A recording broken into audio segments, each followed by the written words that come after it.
This is an OpenGL animation of our inner solar system with orbits calculated by Resolver 1. You can see Mercury just here. It's the innermost, obviously, and it's zipping around on a very elliptical orbit, so you can see quite clearly here that the distance, the furthest distance from the Sun is quite a lot larger than the closest approach. A bit further out we've got Venus, which is moving a bit more slowly and is on an almost perfect circle. Then there's the Earth, and even further out we've got Mars. The distances between the planets on this particular animation are all perfectly to scale, and the Sun is drawn to the same scale. But the planets themselves were actually drawing 1,000 times larger than life. The reason for that is that if they were drawn to scale, then they'd just be dots, and the animation would be kind of boring. Okay, let's rotate this view a little bit.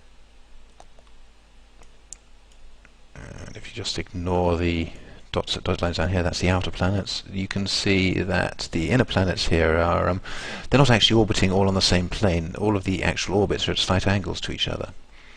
One of the nice things about a manipulatable 3D view like this is that you can see things like this. Okay, let's go back to that sort of top-down view that we started with, and we'll then try. We'll try zooming out a little bit.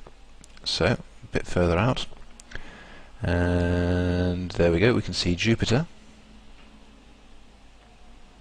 Keep going, and there is Saturn with its rings. And what's interesting here is you can see that these planets are also drawn at 1,000 times their actual size, and yet you can scarcely see the inner planets compared to them. They're really, really massive compared to the inner planets. Let's go a bit further out. We've got a planet whose name is the butt of many a bad joke. Yes, it's Uranus. Sorry about that. Okay, yep, there it is. And we'll go a bit further out, and you can see Neptune just over here, really quite a lot further away. And then for sentimental reasons I've decided to include Pluto on here as well. Now, you can't actually see Pluto. You might, hopefully at YouTube resolution, you'll be able to see the path around here, and you might just about be able to see that tiny little dot there. That's the planet Pluto, or the subplanet, or minor planet, or whatever it's called these days. It's actually drawn 10,000 times larger than life. The reason for that being that it's so small it would be totally invisible at this kind of level of zoom. Let's rotate the view again, and we'll take another look at those the different orbits and their inclinations to the ecliptic. You can see here most of the planets are on roughly the same kind of plane. We've got Neptune at quite an angle, and then Pluto, really way out there. I'll zoom in a bit to the inner solar system, see if we get a nice little shot there. Oh yes, there's Saturn. There we go. Nice shot of some of the inner solar system with Saturn transiting in the background.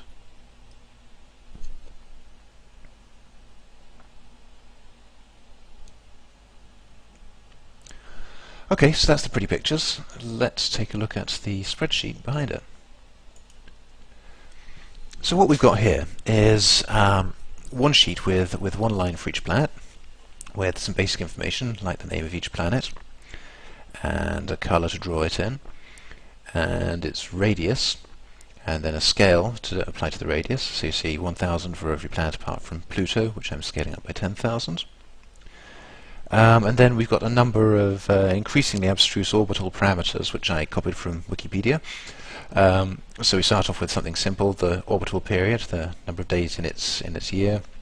We've got the semi-major axis, which is kind of an average distance from the Sun, and then eccentricity, so how close to a circle the orbit is, and then a number of, as I say, increasingly abstruse and weird-sounding orbital parameters. One interesting thing here, which I'll explain in more detail in the blog post that supports this video, but this is the rings function. This is just basically how I specify that Saturn has rings, and if you were to download the spreadsheet you could tweak it and add rings to other planets if you're so inclined.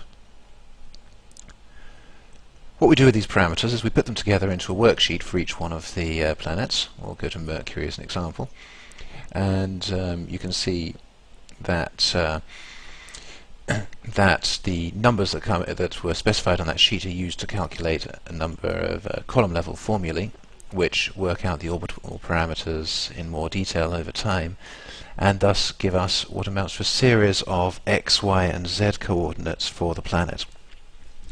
So for Mercury we have here a list of 700 x, y, z coordinates, and then those coordinates are processed by a bit of user code here and fed into a OpenGL program which simply plots them. So the OpenGL program just needs to know there are these planets and they follow these particular paths and they have these colors.